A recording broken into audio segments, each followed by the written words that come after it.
কাশিমপুর নামে একটি ছোট্ট গ্রাম ছিল। একদিন রাজু আর মিনা স্কুল থেকে ফিরছে। গ্রামের শেষ মাথায় বিশাল এক পুরনো তেঁতুল গাছ দেখা যাচ্ছে। ওই দেখ মিনা, তেঁতুলগুলো কেমন পেকে লাল হয়ে আছে, জিভে জল এসে গেল রে। ওদিকে তাকাস না রাজু, মা বলেছে ওই গাছে নাকি এক ডাইনি বুড়ি থাকে, সন্ধে হলেই নেমে আসে। ধুর বোকা, ওসব বুড়োদের বানানো গল্প।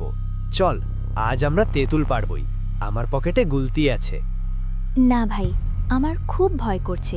সূর্য তো ডুবু ডুবু, চাল বাড়ি যাই। তুই একটা ভীতু, তুই এখানে দাঁড়া, আমি একাই যাব। রাজু পা টিপে টিপে গাছের নিচে গেল। চারপাশটা কেমন যেন ছমছম করছে। হঠাৎ বাতাসের শোঁ শোঁ আওয়াজ।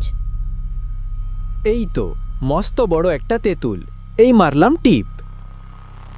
আর টাস করে একটা ঢিল গাছে লাগলো, কিন্তু তেঁতুল পড়ল না। তার বদলে গাছের ওপর থেকে একটা অদ্ভুত খিক খিক হাসির শব্দ এলো। কে কে ওখানে? রাজু, চলে আয়, ওটা ডাইনি বুড়ির হাসি। হঠাৎ গাছের ডালপালা নড়ে উঠল। গাছের ওপর থেকে সাদা কাপড় পরা উস্কো খুস্কো চুলের এক বুড়ি বেরিয়ে আসলো। কে রে? কে আমার গায়ে ঢিল মারে? আমার তেঁতুলে হাত দেয় কে? আমি জানতাম না এটা আপনার গাছ। জানতি না? আমার তেঁতুল খেতে এসেছিস? তেঁতুল খাবি না আমি তোকে খাবো? পালা রাজু, বুড়ি তোকে ধরে ফেলবে। দাঁড়ান বাছা ধনেরা, এত সহজে যাওয়া যাবে না। আমার গাছের তেঁতুল যে ছোবে তার নাক আমি কেটে নেব। বুড়ি তার লম্বা নখ বের করে ওদের দিকে এগোতে লাগলো। বাতাস আরও জোরে বইতে শুরু করলো।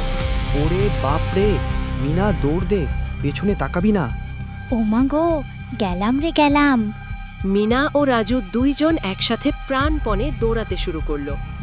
আজ বেঁচে গেলি, কিন্তু মনে রাখিস, আবার যদি লোভে পড়ে আসিস, সোজা তেঁতুল পাতায় মুড়ে চাটনি বানাবো তোদের।